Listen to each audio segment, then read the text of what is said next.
when you find out about the Missing Room app, you have to be two people downloading it to your phones, and you have to be in the same place. And when it starts, you have to physically be in the same place. You have to physically be in the same place. Yeah, and you choose between A and B, so you have different roles. And before it starts, there is actually an introduction video telling you what you should do. So that, for example, that you have to stand in front of a window when you start it. You can do it both at night as well as daytime. It will be slightly different if you do it at night than at daytime. Yeah. As well, content-wise. Yeah, and if you do it at night, the screen that you hold in your hand will be used as a light source. So one of you will start out having more a facilitating or guiding role, getting sort of choreographical instructions how to do, and the other one is receiving it by closing your eyes and receiving the light and the three-dimensional sound. And then you are sort of asked to sort of like really take the person through the sort of virtual space of the artwork that we have composed. So I need good headphones. Yeah, you don't really need good headphones. It's good if you have good headphones, but otherwise, because of the sound, it's a binaural sound, which is a recording making three-dimensional sound, so that you can play it out in any headphones. Yeah, and you really need to be two people because the app doesn't actually start if it doesn't find another device close to you. So it's actually impossible to try it out on your own. It doesn't work just to look at it a little bit. Yeah, you can't really. You have to be two. You do it or you don't. Yeah. I like that a lot. Yeah. Let's start by saying that Symphony is an adaptation of Symphony of a Missing Room, and Symphony of a Missing Room is a kind of composite artwork that you might say, as you were saying before, reflects on a museum or an exhibition space as a phenomena in itself, right? Mm-hmm. Yeah. And I think you said at some point that you want a certain element of self-consciousness to arise through the work, reflecting on what it has become. A kind of artwork that is collecting museums and exhibitions while also learning from them. So in a way, it's a kind of artwork that is constantly transmuting, transforming, and growing in a sense. Took those exhibitions and the artworks which it has reacted upon and internalized it, and now present it in an application format and shown in people's houses. And then it's a question like, what is this going to do with the artwork? What does it mean to bring the museum and like historical artworks into people's houses? How is it going to be understood or experienced differently? Yeah, and what does that independence of the museum then mean? And also an independence of us, because we no longer have a control over who downloads the artwork, who experiences the artwork, and where in the world, and in which context. So. Yeah, I think it's sort of like one of the essence of this piece, and another is sort of in a way the quintessence, maybe what contemporary art is supposed to do, which is sort of like to reflect on the current times. And I think Symphony also reflects a lot about the visitors or the viewer of the artwork in the time when they enter it.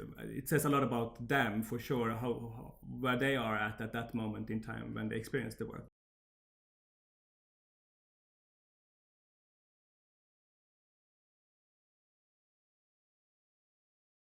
I think for me it's always to do with curiosity over pride or curiosity over integrity. So when is it possible to make this work into an app? I mean, I could have a lot of arguments against it. Oh no, but we have guys that have been trained for years to do this. I mean, what would it remove? And what about removing the museum and the physical place? There's a lot of things that could be against that, but I think in at least in my case, it's always the curiosity. Is it possible? Well, it's almost nearly impossible. Or okay, let's try it. As a work, as a format, it's also doing that, because I mean, a lot of the, let's say, technology-mediated, technology-based artwork that is possible to distribute, let's say, in the way that this also is being distributed, is very visually based. It's very much about the vision. I mean, if it's whether it is about I don't know, augmented reality or 360 video or whatever, it's 9 times out of 10 we're talking about something that is usually very, very ocular, and in fact this is in a way the opposite. It's kind of using technology to make us not use our eyes in a way. Do you understand what I mean? That's how I'm reading what you're describing now as well. And it's also that changes the person. That changes who the user or performer or dancer, choreographer, composer. Yeah. So 2 phones, headphones, and about half an hour at least. But yeah, that's really an ambition to move away from the screen. Of course, obviously in lockdown, we only have our screens and the way. Exactly, I think that's the kind of paradox of it, that it's in a time when everything is very screen based, you come up with this thing that is totally removing us in a way from the screen. Yeah, and I like the symbolism of using the screen as a light source rather than a content in itself. Yeah, because it's used actually as a light source. So if Krista has his eyes closed, I'm shining with his virtual space is changing, so then the light is changing, but he perceives the light under his closed eyes. Yeah, it's like a makeshift sort of VR goggles in a way. Yeah. And also maybe in addition to that, what it does is that it makes us to experience time differently, because that the visual it's very like a scattered. I think it does it by proxy. The time dispersal of time is kind of by proxy, because I mean that experience was very, very strong when we did Symphony for a Missing Room in Norway. Yeah, like that was the most common reaction, I think, from the people who experienced the work. First of all, the displacement, that you're not sure where you are physically, and secondly, the total sort of dissolving of any understanding of temporality. Like, was this 20 minutes, or was it an hour, or was it 5 seconds? It's just it's very much like a dream time in that way. Yeah, exactly. I would like to ask you a bit again. I think the question of choreography is really interesting here. Like, it's really because also the transmutations of the work are kind of really changing the whole notion of who's directing who, and how sort of how the movements are either organizing themselves or being organized through the medium of the phone in this case, for instance. Yeah. Could you say something about that, sort of how the choreography, or how you're thinking about how the choreography now vis-a-vis like how it has been previously, where it has been quite a strict score in a sense in the previous versions. Now you're kind of working slightly differently. Yeah. Absolutely. I mean, it has been very, very complex previously, when we had a trained performer, a trained guide, to really embody a forest, or embody a big space, embody an invisible door that doesn't exist. So all these things we cannot rely on anymore, but I think what is really important is devotion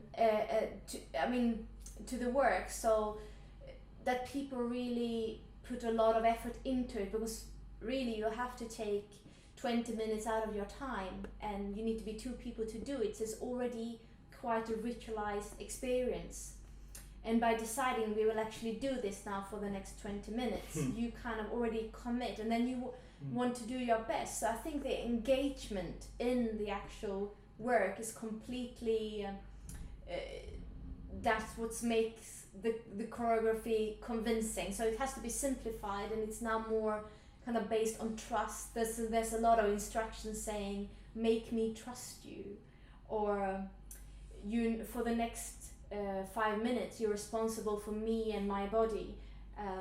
So it's a lot of things like that. You have to kind of change the way we phrase some things in the work. Yeah, and the relation between you and the guide is totally different, of course, because in the original versions you didn't know who were your guide. It was an like disembodied hand and a voice that you related to in the museum environment. And here you are in maybe with your father or your sibling, or it could be extremely personal as well. Maybe you are actually interacting or engaging with each other that you never have done before. I mean, you know, like it's that kind of way of relating to someone so intimately is and the touch that you and the space that you share together. I'm really curious to hear what people say about that. That's an interesting point, because you now have suddenly a history together with the person that you do the work with. While with the guide, as you said, is impersonal, it's just a hand, but now there's suddenly a history. You're probably from the same household, so you know each other in a different way, so it means very different to people in this way.